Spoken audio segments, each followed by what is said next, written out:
السلام عليكم ورحمة الله وبركاته. كل حبايبي ازيكم عاملين ايه؟ يا رب كلكم تكونوا بخير وصحة وسلامة. جمعة مباركة عليكم يا رب وعلى أمة سيدنا محمد صلى الله عليه وسلم.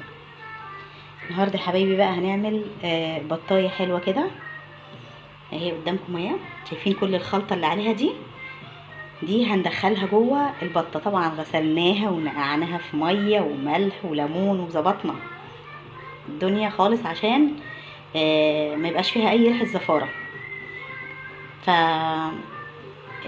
بعد كده عملنا زي ما انتم شايفين كده ترنشات بصل، ورق لورا، اللي الحاجات اللي انتم شايفينها دي، ترنشات الطماطم، الحاجات دي كلها. لسه هنحط الفلفل الاسمر والملح والبهارات.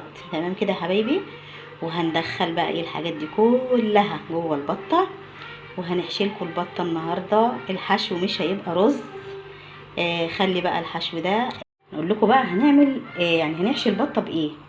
كل مره بنحشيها رز طبعا بالبصل والفلفل الاسمر، معلقه سمنه بلدي وكده، وبتبقى محشيه رز. لكن المره دي هنحشيها حاجه تانية خالص، هنفاجئكم ان شاء الله بيها عشان كل البنوتات الحلوين اللي لسه بيتعلموا الطبخ يشوفوا الطريقه دي هتعجبهم جدا. وهنعمل معاهم ايه بقى؟ هنعمل جنبها ايه ان شاء الله؟ هنعمل جنبها محشي كرنب، كوسه، ورق خس. الخلطه بتاعت الرز اهي، بتاعت المحشي اهي يا حبايب قلبي. هي بص انا عايزه اقول لكم انها حمراء قوي، بس يمكن تكون مش باينه قوي في الكاميرا، بس انا مكتره الصلصه بتاعتها والخضره ومخليها تمام يعني عشان يبقى في طعم كده حلو للمحشي. فان شاء الله يا حبايبي هنعمل الحاجات دي كلها مع بعض ماشي، وهنشوف النتيجه في النهايه ان شاء الله. يا رب تعجبكم بعد ما نخلص الاكل.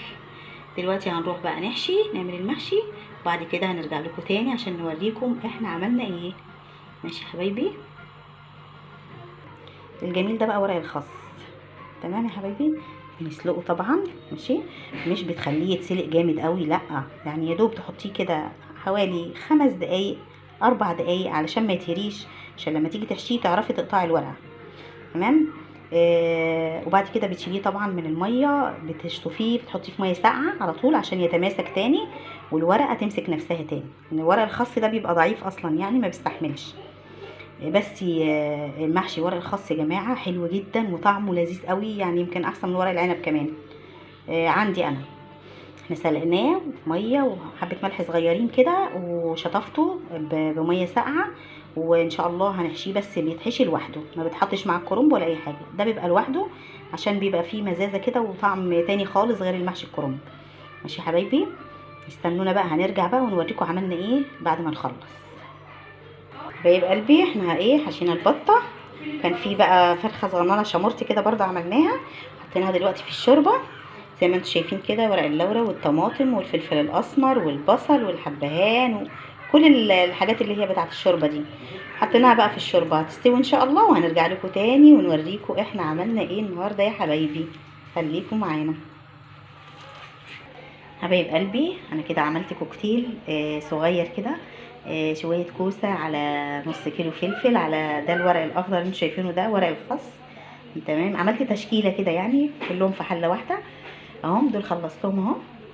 وان شاء الله المحشي الكرنب قربت اخلصه برضو وهوريكم بعد ما اخلصه. ماشي يا حبايبي. اهو تحطيهم في حله واحده عادي جدا مفيش اي مشاكل، بس الميه ما تبقاش يعني كتير، قصدي الشوربه تبقى نص الكوسه، نص الكوسه كده وهي واقفه تبقى نصها شوربه، لان الكوسه كده كده بطبيعتها بتنزل ميه، فما بنزودش الشوربه بتاعه المحشي وخاصه لما يكون في كوسه. تمام يا حبايبي. وكمان الفلفل او الكوسه ما تخليش الكوسايه تبقى مليانه او الفلفل مليان، نصه، نص الكوسايه ونص قرن الفلفل، علشان مع التسويه بيزيد طبعا، وعشان ما يبقاش معجن يبقى مفلفل معاكي، ويبقى طبعا وانتي بتطلعيه كده ماسك نفسه وحلو كده من غير تعجين من غير اي حاجه. اهو ده بقى شكل الحله. ماشي. بعد ما حشينا المحشي ان شاء الله نخلص بقى المحشي الكرنب واوريكم برضو وصلنا لحد فين. خلينا مع بعض كده يعني تكه تكه لحد لما نوصل للتركه للنهايه بقى ان شاء الله. ماشي يا حبايبي. اهو شكله قبل ما يستوي بصراحه يشهي. يا حبايب قلبي خلينا بقى مع بعض اما نخلص اوريكم احنا عملنا ايه. ودي البطه يا حبايب قلبي خلاص قربت تستوي. انا حبيت اوريكم شكل الشوربه. بسم الله ما شاء الله ولا قوه الا بالله. اللهم صل وسلم وبارك عليك يا حبيبي يا رسول الله. اهي يا حبايب قلبي خلاص هي فاضل لها حاجات بسيطه وتستوي، بس الشوربه بسم الله ما شاء الله الله اكبر. اللهم صل على حضره سيدنا النبي صلى الله عليه وسلم. دلوقتي يا حبايبي حضرنا الملوخيه. طبعا مفيش محشي ينفع من غير ملوخيه جنبه، لازم الملوخيه جنب المحشي. حضرنا ايه بقى دلوقتي؟ طماطمايه صغيره، كام فص توم اهو، والفلفل اهو. طبعا دي بتختلف عن الملوخيه الخضراء. الملوخيه الخضراء بتخرطي الملوخيه وعليها قرنين او قرن واحد بس فلفل اخضر او احمر، عليها فصين توم بيتخرطوا مع بعض، وبتحطيها طبعا الشوربه بتغلي، بتنزلي الملوخيه. بعد كده بتعملي الطشه اللي هي عباره عن توم وكزبره ناشفه في معلقه سمنه او زبده او اي حاجه موجوده عندك. تمام يا حبايبي؟ لكن دي بتختلف. الملوخيه طبعا هي شايفينها قدامكم اهي ماشي. انا ضربتها في الخلاط وطبعا عملتها بالمصفى. والفلفل ده هندقه طبعا، مش هنسيبه كده، مش هنحطه كده. هندق الفلفل ماشي يا حبايبي. الهراسه اهي هنهرس التوم، بعد كده الفلفل على التوم على البوتاجاز في معلقه سمنه. بعد كده طبعا هيصفروا بس مش هيحمر قوي. هننزل بالطماطميه اللي انتوا شايفينها المفرومه الصغيره دي، وبعد كده تشويحه كده ولا اتنين في السمنه بيتشوحوا كده مع بعض. وبعد كده بننزل بالشوربه وبنحط الملوخيه بعدها. لو عايزه تعملي لها طشه اعملي طشه عباره عن توم وفلفل بس، مفيش كزبره. دي بتختلف عن الملوخيه الخضراء. ماشي يا حبايبي؟ هروح بقى احضر واجهز الحاجات بتاعه الملوخيه وارجع لكم تاني يا حبايب قلبي، وهوريكم الملوخيه بعد ما نعملها. ان شاء الله تعجبكم وتعملوا احسن منها كمان يا حبايب قلبي. ويا حبايبي اخدنا معلقتين بس او معلقه ونص على حسب ما انت عايزه، هنشوحه كده ونحط عليه الطماطم. الشوربه اللي هنحط فيها الملوخيه يا جماعه اهي. نحط بقى، ننزل بالملوخيه بقى. ملوخيه ناشفه مش خضراء، ناشفه. ده محشي الكرنب يا حبايبي. بعد ما خلصناه حشو كده هنحط له بقى الشوربه تمام كده، ونسيبه بقى وما نفتحش عليه خالص. محشي الكرنب يا جماعه ما بيتفتحش عليه خالص الا لو شميتي ريحته. وبعدين اول ما بيغلي بتروحي مهديه النار زي الشمعه، وما بتشيليش الغطا خالص، لان المحشي الكرنب بالذات لو البخار طلع ودخل الرطوبه من بره خلاص كده بيبوظ وما بيستويش، عشان تبقوا فاهمين يعني.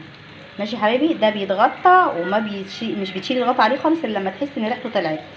بتاخدي واحده صغيره خالص يعني بتفتحي الغطا حته صغنونه خالص وبتشيلي واحده بالشوكه، لقيتيها استوت تمام. لسه بتغطي عليه وبتسيبيه زي ما هو. ماشي يا حبايبي؟ احنا دلوقتي هنولع عليه بقى عشان يستوي. كده يا بنات طلعنا البطه استوت، الفرخه الشمرت الصغيره دي التركه بقى بتاعه دخول البطه الفرن. طماطمايه او اتنين بتبشريهم حلو تمام، وشويه ملح صغيرين وفلفل اسمر ومعلقه سمنه. تدهني بقى البطه كلها من فوق لتحت وظهرها وجنبها وكل حته فيها بتدهنيها. ماشي يا حبايبي؟ بتدخليها الفرن. طبعا عينك عليها بقى، كل شويه بتقلبيها على الجنب ده شويه والجنب ده شويه، ما بتحطهاش كده وتنسيها يعني. تمام يا حبايبي؟ عشان تاخد اللون بس الحلو ده، احسن بقى من التحمير في الزيت والدهون والحاجات دي كلها. اهي يا حبايبي لما تطلع بقى من الفرن ان شاء الله هوريها لكم، يا رب تعجبكم. يا حبايب قلبي نكون خلصنا الغدا بتاع النهارده. دي الملوخيه الناشفه تمام، وده المحشي ورق الخاص بسم الله ما شاء الله عليه، جميل جميل جميل. وده طبعا محشي الكرنب يا حبايبي، وده بسم الله ما شاء الله ولا قوه الا بالله. اللهم صل على حضره سيدنا النبي. البطايه ماشي يا حبايبي دخلناها الفرن اهي، ودي الفرخه الشمرتي اللي جنبيها. ماشي يا حبايبي؟ وده الغدا بتاع النهارده، يا رب يكون عجبكم. في طبق فلفل ماشي يا حبايبي هوريه لكم اهو. بس الفلفل عامل ازاي؟ شايفين الرز احمر ازاي؟ ليه؟ لانه مخدوم ومحطوط صلصه بما يرضي الله. شايفين اهو ده الفلفل ماشي يا حبايبي. وفي طبق كوسه، انا ما بعملش كوسه كتير عشان ما فيش، مش كل الناس بتحب الكوسه، انا بس اللي بحب اكلها. ودي الكوسه اهي يا حبايب قلبي. شايفين الرز فيها عامل ازاي؟ برضو رز احمر ازاي، مخدوم يعني على وضعه. ماشي يا حبايبي اهو. يا ربي الغدا بتاع النهارده يكون عجبكم، والمحشي يعني بتاع الكرنب بشوفه احمر ازاي عشان الخلطه والصلصه والحاجات اللي محطوطه فيه كتير يعني. وهنا بقى عشان ما تقليش في الزيت، واحنا قلنا طماطمايه فلفل اسمر ومعلقه سمنه، وهتحطي في الفرن والفرن هيشتغل مع نفسه. بصي يا حبايبي، بصي عامل ازاي، بسم الله ما شاء الله ولا قوه الا بالله، اللهم صل على حضره سيدنا النبي. يا رب تجعله بألف هنا وشفا.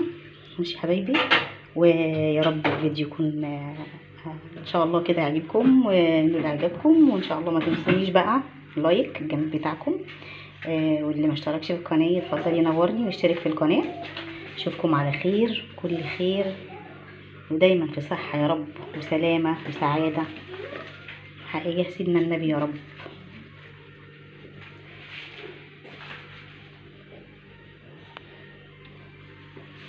السلام عليكم ورحمه الله تعالى وبركاته.